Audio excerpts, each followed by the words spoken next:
And now it's the Rocker 106.1 KISS FM here with my broadcast colleague and tag team partner in podcasting. Hey, what's up? It's Eric Cordes from WKDQ. Coming to you a day late, but a lot of things going on here at Town Square Media, one of which is the St. Jude Radiothon. So correct. If you're catching up on this during the Radiothon, you could go to stjude.org/radio/WKDQ or /WDKS and make your donation. People were even asking me where it was last night. They're wondering if they missed it. No, you didn't miss it. We're just a day late. We've been super busy here at the radio station, and now we are a day late, but not a dollar short corners. We've got stuff to talk about. That is true, and we're going to talk about the Hall of Fame. We haven't really caught up on the last few announcements for the Hall of Fame to see where we are and where we're going here. I thought Raw was a good show on Monday. They did make the announcement of Alundra Blayze going in. Do you want to start with Alundra? Yeah, let's do that.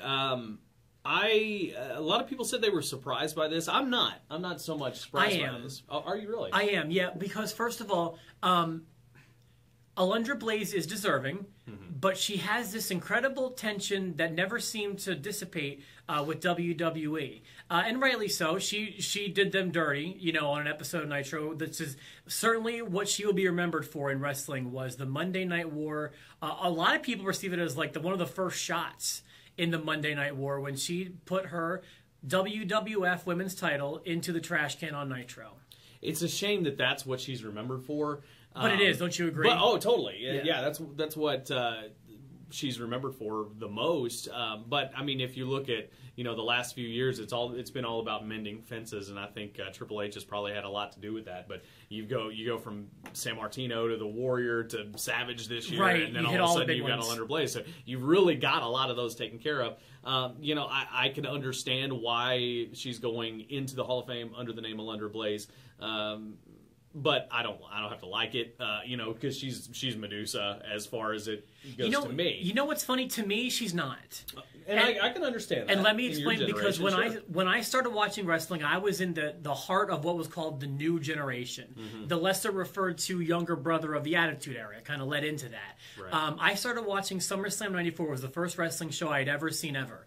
And if you talked about women wrestling, in 1994, for a WWF fan, the only name was Alundra Blayze. Yeah. There would be people flown in from Japan to feud with her, Bull Nakano, eventually Bertha Faye came along, but Alundra Blayze was the only name in women's wrestling to me for such a long time. And she really was the only name. When WWE tried to revitalize this women's division, they never really revitalized the division. They brought in one of the greatest women's wrestlers, who Alundra Blayze became that, from Medusa. But, she wrestled in AWA and had a really, really good career there, and did a little bit in WCW and then came over to WWE. But there really was no women's wrestling. So you're right. She was it. She was all there was, besides the wrestlers that they were bringing in from overseas. But then going back to WCW, and still bad move, because she really didn't have anything to do there. Had she stayed in WWE, the division was starting to pick up, and man, she could have been such a fixture in the Divas division once it began. So. The Alundra Blayze character is which one I know best. It was very wholesome, and if I'm not mistaken, if it wasn't Match of the Year from PWI in like 93 or 94, a match with Bull Nakano, I believe, it was in the top 3. Yeah. So she's a very talented wrestler for a women's match to get even in the top 3 of the PWI Top 500 or the PWI Match of the Year is remarkable. Yeah, her matches with Bull and her work with Paul Heyman in the Dangerous Alliance, if you go back through the network and check out some of that stuff, I mean, you want to talk about a collection of just superstars. The Dangerous Alliance is so underrated, and I'm kind of getting off track here, but if you look, Paul Heyman was the leader. Then you had Rick Rude, you had Steve Austin, you had Bobby Eaton, you had Larry Zbyszko, and you had Arn Anderson, plus you had Medusa as the female presence. My goodness, is that not the best use of talent ever? So, well, I think she's a solid choice. I am in that camp that is surprised. And like I said, if nothing else, she was also one of those huge shots fired. Yeah, absolutely. That will be her place in history, and that is remarkable in and of itself. So I'm excited to see her. I haven't seen new footage of her in quite a long time. And I think that she's worthy. I'm excited. More names come to mind sooner than Alundra Blayze, but I'm happy that she's going in. Yeah, I think very deserving, and very glad to see her go in.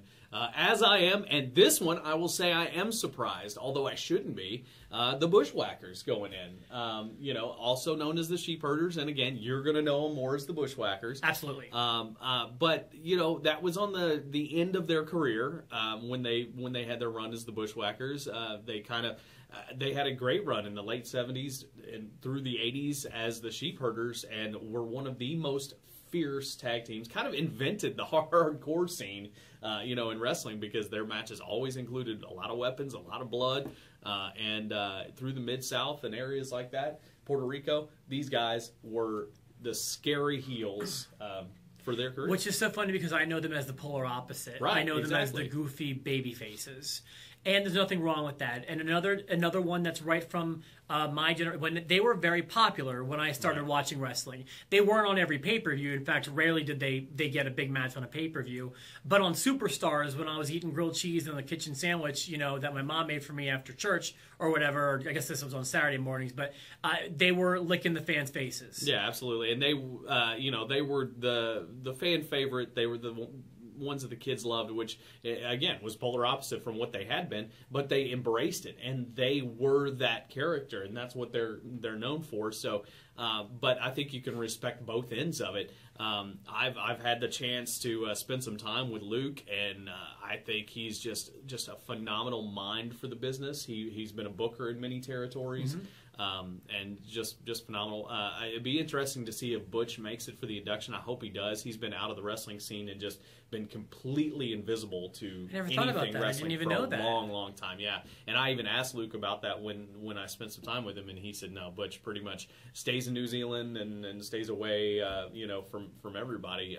So I hope he shows up for the induction. I think that would be awesome. I can't imagine he wouldn't. I think he's going to be there. Yeah. Who's going to induct the Bushwackers? Do we know? Gosh, I don't know, but you know, I'd love to see somebody like, gosh, who knows? Somebody really from the Mid-South days would be the best. Maybe Jameson. I don't know. Not a bad choice. But, it's really not. But no, from the Mid-South days, you know, I mean, they had wars with the Fantastics and with the Midnight Express and guys like that. So, but none of those guys are in the Hall of Fame. So, well, I don't know who you would have. That's my thing about this. I don't have a problem with them. I think there are better tag team choices right now than the Bushwackers, but people that I'm happy to see have their moment too. They've earned this. Absolutely.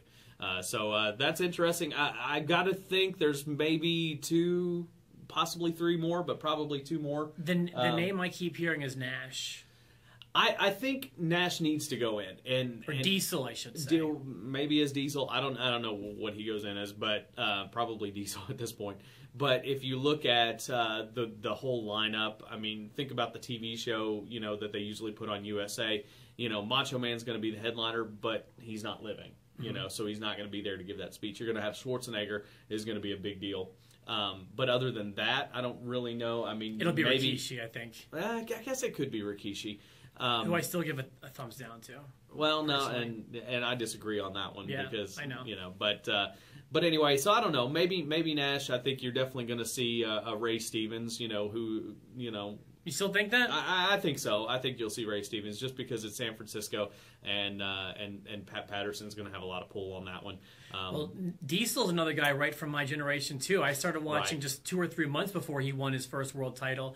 Oftentimes referred to as one of the worst title runs of all time, at least financially from the WWE point of view. But as a fan and as a mark at the time who knew nothing about wrestling, just that he liked it, I did not think he was a bad champion. I didn't either. And financially, you know, there was a lot of things wrong with wrestling at that time. Right. And it didn't have anything to do with Diesel. I think Diesel was a good champion. As Mark, yes, I was a huge Diesel fan. Yeah, me I thought too. He was a great champion. His reign lasted almost a year, and other than the Diesel run, I mean, all his other contributions to the business, you can't deny that. I mean, he's a Hall of Famer for sure. When more names come in, we will continue to keep you updated. We do want to urge you to subscribe to our videos. Yeah, absolutely. And send us any questions, any comments you may have. And be watching the next few episodes and be tuned in to both of our radio stations here in the coming week because we've got big wrestling news. I'll go ahead to big WWE news. And associated with Evansville. So, yeah, we'll give you more info on that with Monday's episode of the Enhancement Talent. You won't want to miss it. Keep it locked.